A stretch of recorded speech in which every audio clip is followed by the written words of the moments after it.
Adichatz à toutes. Il y a quelques semaines, j'avais publié sur YouTube une vidéo qui concernait l'histoire des Landes. Je l'ai regardée il y a 5 minutes, je l'ai trouvée tellement nulle et affligeante que je me suis dit c'est pas possible, tu t'humilies en public, fais quelque chose, mets-toi des gifles et recommence cette vidéo sur de meilleures bases. D'ailleurs, je m'excuse auprès de tous ceux qui l'ont regardée, tellement je leur ai fait perdre leur temps. Bon, alors on va repartir sur des bases nouvelles. Les Landes, vous y êtes tous soit venus en vacances, soit vous les avez traversés pour rejoindre le Pays Basque ou les Landes. Vous avez donc vu cette immense forêt de pins qui est plutôt un immense champ de pins. Les pins sont plantés comme des carottes, en rangées, alignées les unes après les autres. Alors, si on s'intéresse à l'histoire des Landes, il faut savoir que les Landes, c'est des pays différents. Il y a dans les Landes la Chalosse, le Marensin, le Pays de Borne, les Hautes-Landes, et ces pays ont des histoires différentes en fonction notamment du milieu. Moi, ce dont je vais vous parler, c'est ces Landes où le sol est si pauvre que c'est du sable. Alors, ce qui fait la particularité fondamentale de cette région, c'est que sous la couche de sable court une autre couche, une couche d'allios.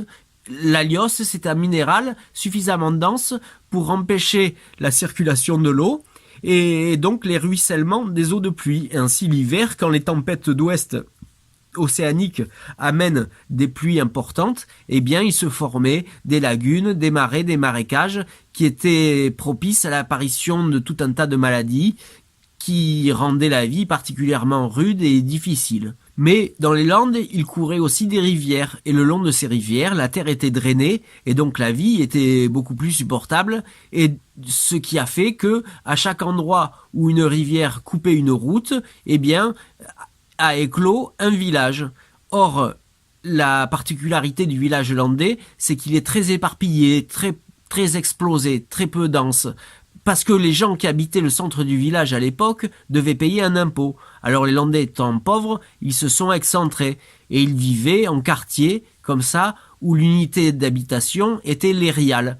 Un érial, c'était quoi? C'était une maison de maître qui appartenait à un propriétaire et des fermes qui étaient des métairies qu'on louait à des familles de métayers, ainsi que les champs, les troupeaux, les outils agricoles, tout ce qui était nécessaire à l'exploitation de ces métairies. Alors le métayer, c'était parfois un paysan local qui s'était enrichi, ou ça pouvait être des gens, des notables venus des grandes villes et qui passaient de temps en temps.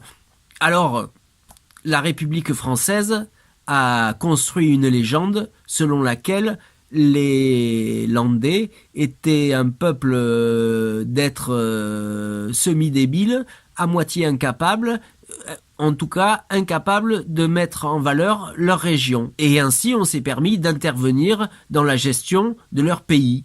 Or, c'est une fable qu'a raconté la République pour se donner le beau rôle, parce que les Landais avaient trouvé un système, une façon de vivre particulièrement ingénieuse et intelligente au vu des conditions dans lesquelles ils vivaient. Ainsi, ils s'étaient rendus compte que le mouton était particulièrement adapté au climat.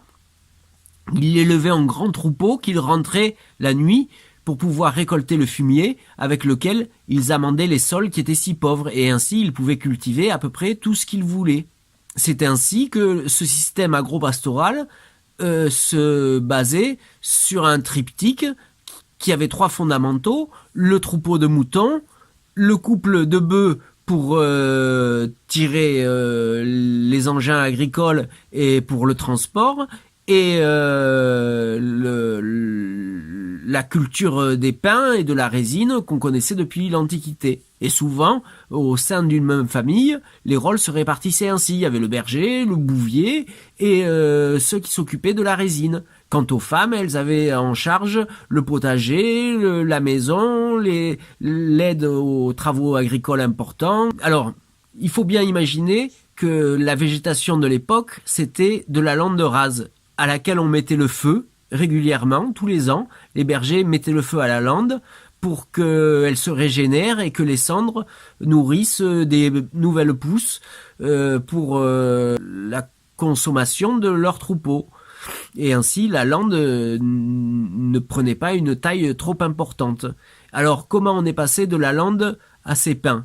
Eh bien, en 1857, l'État français a décidé qu'il allait intervenir et il a imposé aux communes de creuser des fossés pour drainer les sols, ce qui a ruiné les communes et elles n'ont eu plus d'autre choix que de vendre les terrains communaux à des particuliers. Ainsi, l'homme étant ce qu'il est, eh bien, les plus riches se sont accaparés toutes les terres et les bergers n'ont plus aucun endroit pour faire paître leurs troupeaux. Ainsi, le petit peuple des Landes n'avait plus de troupeaux, n'avait plus rien pour amender les sols, il n'avait plus qu'à soit s'expatrier dans les grandes villes françaises pour nourrir les usines qui avaient besoin de bras, soit travailler pour ces nouveaux propriétaires qui leur faisaient exploiter les pins et la résine. Personnellement, ce qui m'a fasciné dans l'histoire des Landes, c'est que comme c'était une terre particulièrement dure et rude, elle a évolué très lentement. Ainsi, les gens étaient catholiques, mais ils ont gardé un substrat païen très longtemps. Ils croyaient aux fées, aux loups-garous, à tout un tas de créatures qui peuplaient les Landes. Ils pensaient que les sorcières rentraient par les serrures des maisons pour empêcher de dormir, pour faire des cauchemars.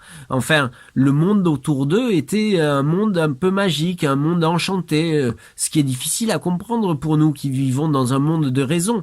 Mais eux, tous leurs gestes du quotidien étaient accompagnés de rites et de rituels destinés soit à chasser le mauvais sort, soit à s'attribuer, soit à s'attirer plutôt le bénéfice de la protection d'un saint, d'une fontaine sacrée, etc. Une chose aussi à noter, c'est que les femmes n'avaient pas du tout le même statut qu'elles ont eu par la suite. Elles avaient hérité de l'Antiquité, particulièrement de liberté. Ainsi, dans les villages, où il y avait un nombre considérable d'auberges, puisque l'habitat était très peu dense, les gens n'allaient pas parcourir 7 kilomètres tous les jours pour aller au centre du bourg à l'auberge. Donc il y avait des auberges licites ou illicites un peu partout, qui fleurissaient, et il était tout à fait accepté de voir des femmes seules aller boire à l'auberge, aller boire avec les hommes, ça ne choquait personne. Il a fallu l'intervention de l'Église pour mettre fin à ces pratiques qui la gênaient. Sur la question de l'histoire des Landes, si vous voulez en savoir plus, vous avez ce livre, Histoire de la forêt landaise, du désert à l'âge d'or, de Jacques Sargos. C'est la Bible, il y a tout. Bon, c'est une somme imposante, hein, c'est pas une synthèse en 10 pages. Hein. Là, il y a tout ce qui s'est passé dans les Landes. Donc, je le recommande aux passionnés. Voilà. Donc, je vais vous dire à la semaine prochaine. Je crois que j'ai fait le tour à peu près de la question et je vous ai donné un petit aperçu de l'histoire des Landes. Je vous dis à bientôt mes amis, Adi Schatz, à toutes.